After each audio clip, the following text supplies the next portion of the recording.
ተቆጥሮ ማያልቀው የሱማ ገለታ ለሙሐመድ ኡመት ያደረገን ጌታ እንደቀሰመልን ከፍ ያለውን ፈንታ አሁን እስገረሙ ተኛ ማይተገታ መርሑና ጣፍጦልን እንዲያለ ስጦታ ደሞ እንዳለበሰን የመሐባን ኩታ ደሞ እንደተወጀነ በሸውቅ ኮፊታ አበፈድሉ እንድናየው ያለበትን ቦታ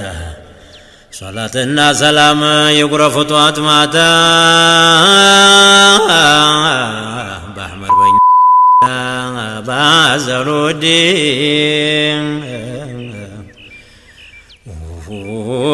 ባሻው ቁጥር በኸየለው መውላይ በበረረም ቁጥር በእግርም ቢሆን ዘላይ በጠጡትም ቁጥር የሹዱን ተላይ በከበደም ቁጥር በሆነውም ቀን ላይ